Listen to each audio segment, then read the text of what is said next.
Coming up in this video, no matter how hard we try, we can't seem to do anything right, but until we figure things out, we'll keep exploring Ireland.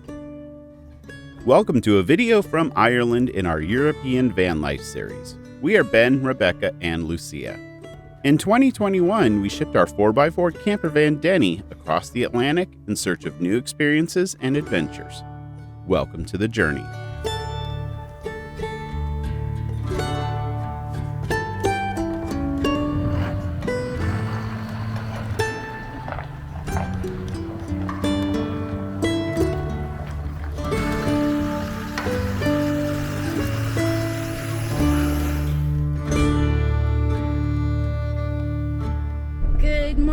From Hookhead Lighthouse here in Ireland. I love waking up by the sea and being able to hear the ocean. It just makes for such a great stay. We had a really good time there. We're back on the road, headed inland a bit, and who knows what the road has in store for us today. Well, if this is not good timing, I don't know what is, because to save, I'm sure it's going to probably save maybe 30 miles, but we're going to take a ferry across this body of water, which I will insert in the video because I don't know the name in the moment. But it runs every 15 minutes from either side. So, yeah, the most we were going to have to wait is 30 minutes. But we pull right up as the ferry is arriving. Good timing. All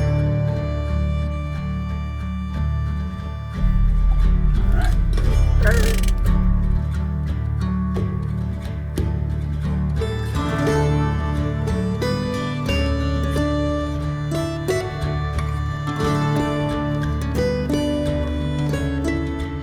Man, this just gives me the biggest vertigo. It always has. I know, me too. I feel like we're rolling, or yeah, it's very disorienting. Yes. It's disorienting. And now I gotta try to stay on the left side of the road. Well, luckily there's cars on the right, so you'll have no choice.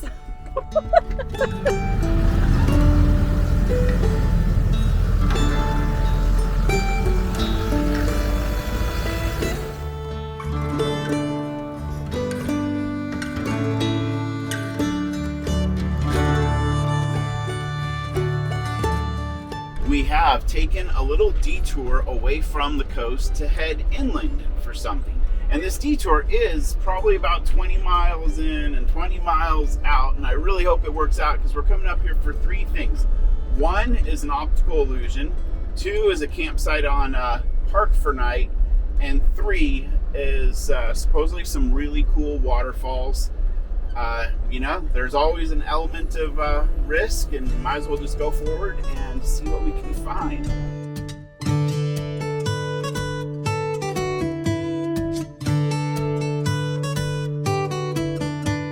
Okay, this is called the Magic Road. I found it on Google Maps just by typing in things to do, but it's supposedly an optical illusion, and if you roll, you're supposed to feel like you're rolling uphill. So let's give it a shot. So we're definitely going up a mountain right now. Let's see which way we roll.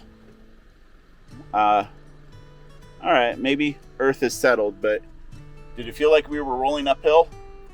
No. Okay. Well, hey, we found it. That's what matters. So I guess technically we are 1 for 1. Okay.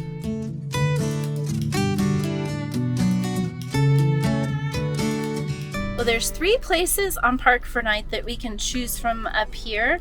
First one looks great, reasonably level, beautiful views. It'll totally work, but we can also go check out these other 2 and have our pick of the best, I bet.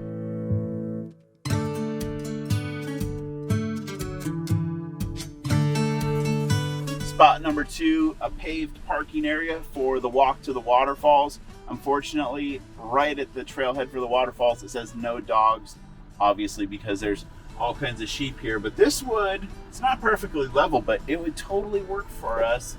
And that is one hell of a view. So let's see what the third one has in store for us. Well, this is the third campsite, and it'll work as well. So I guess we do ultimately have our choice here, and let's talk it out.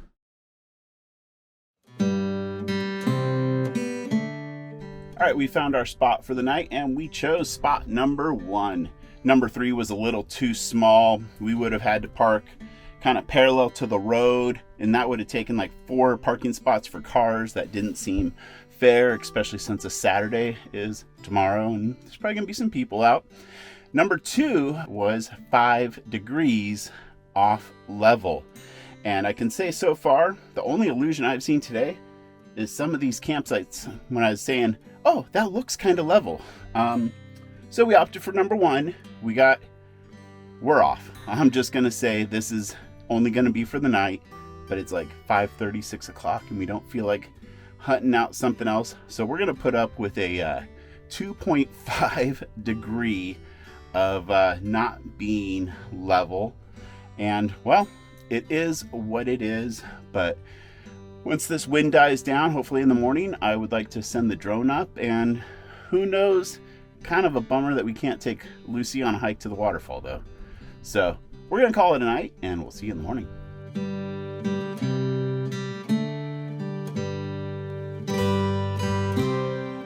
The star of the show demanded that we plug her YouTube channel and social media. And since we're doing shameless plugs, did you know we have another channel? Check it out for life's most memorable moments. Well, good morning. We are back at it. This is an absolutely beautiful location to lay our heads. Definitely, it was a crooked lay, but it was beautiful. I wanted to fly the drone today, but this is a no-fly zone because there's apparently hang gliding that happens in the area, so I'll respect the rules. Yesterday I was also talking about illusions, and when traveling the way we do, expecting things to go right and there to be no hiccups is the illusion, because there are so many variables. As you know, we have a plan in place to winter just south of the border in Mexico, and that involves putting the vehicle truck in storage and flying from Europe, Ireland to the States. This has been in the works for a month. Last month, we called to make sure that we could bring Lucy from Ireland into the United States, and they said yes. Good, solid plan so far. Last night, we're ready to book tickets, and we call in advance with specific flight numbers, just making sure that, yeah, dogs are allowed on this flight, and there is, sometimes they have a quota or a max of how many dogs can be on a plane. So we checked, and they said yes. Go online, book your ticket, call us back, and then make the reservation for the dog. That's just the way it works when you're traveling with pets. So we do that, call back with our reservation number.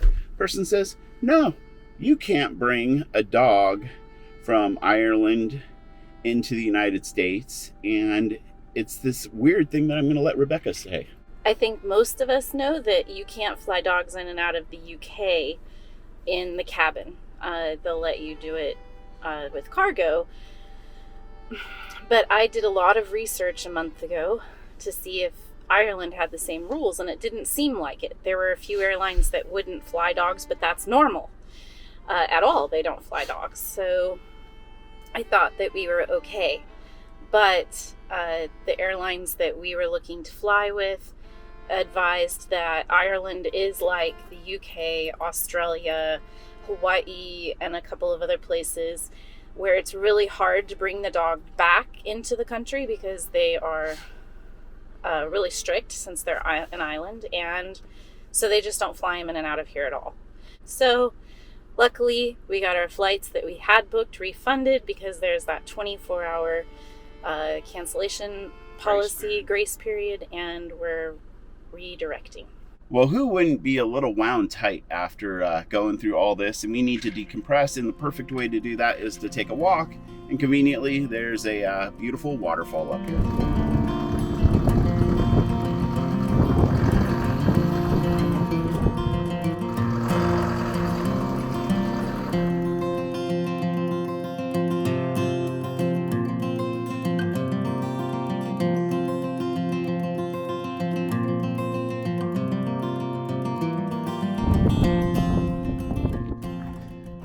Hi. Well, I thought there were no dogs.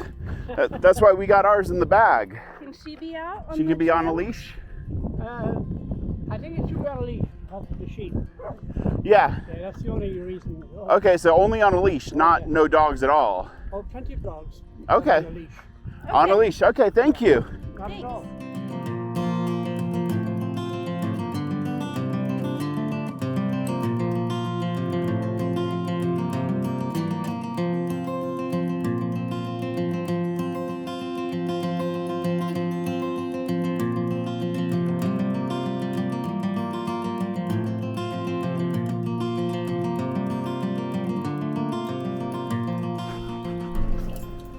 Well, that was a wonderful hike and a much needed dose of Mother Nature and the outdoors.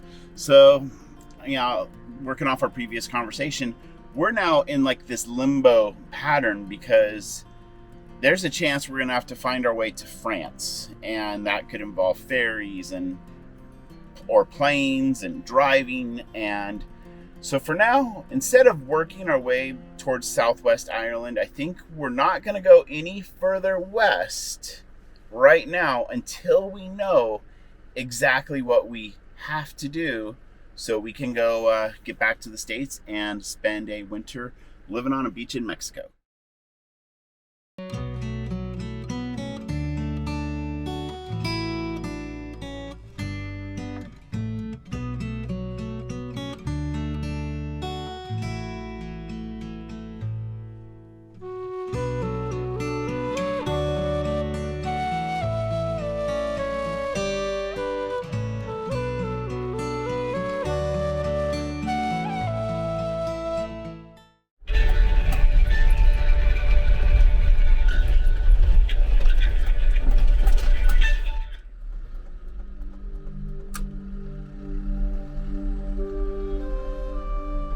We have now made our way over to the beautiful Copper Coast, known in particular for its incredible cliffs and gorgeous views of the sea, but also for its abundance in minerals, particularly here in copper.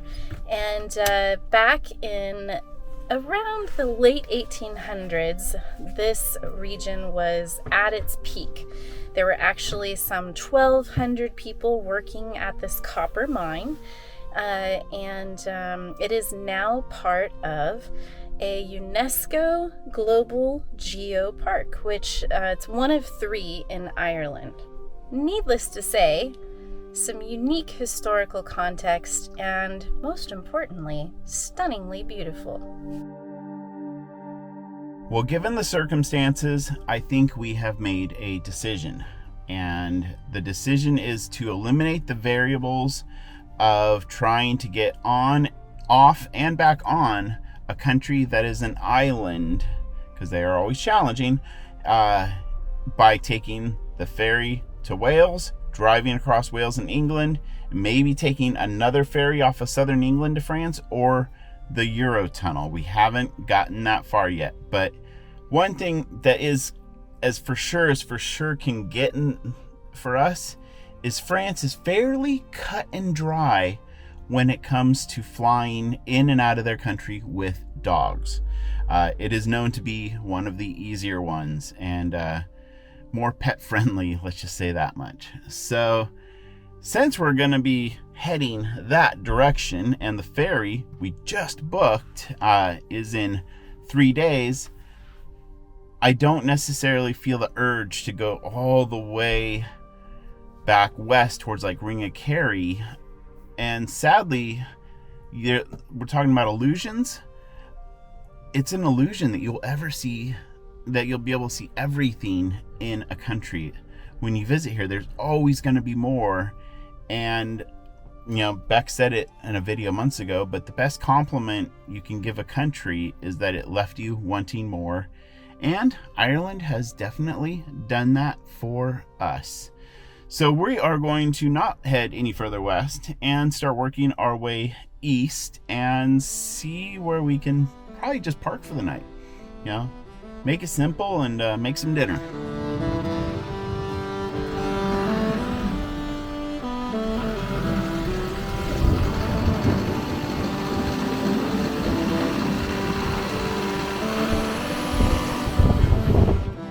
I'm going to add just a little bit of context to what Ben was talking about earlier, and kind of of our decision-making process on this. I've called several airlines, and the answer is always, oh sure, the dog can fly.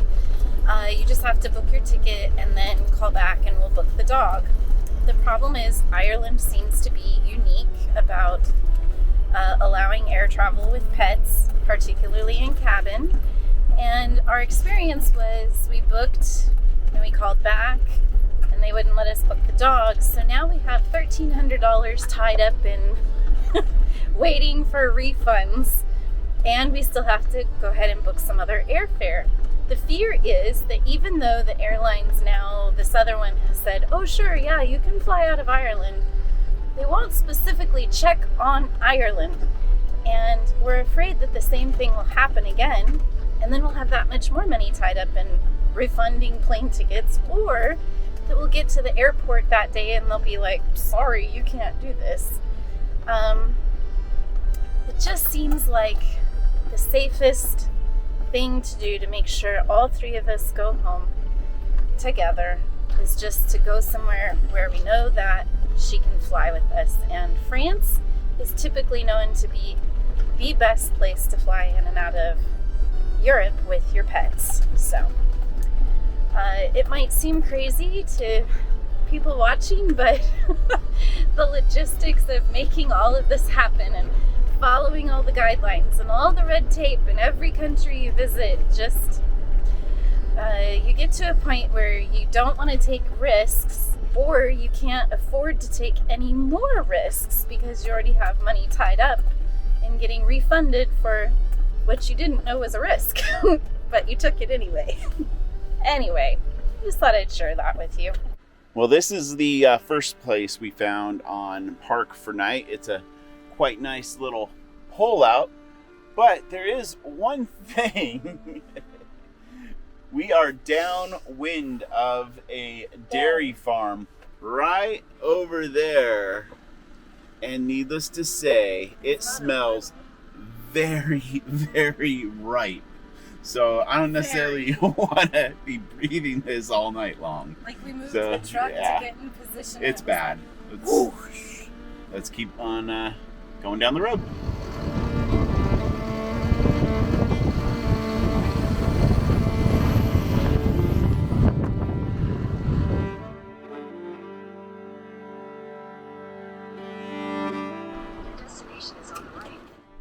As you saw, this wasn't a very far drive to the next site, and not any better smell-wise. You guys are lucky we don't have smell-o-vision.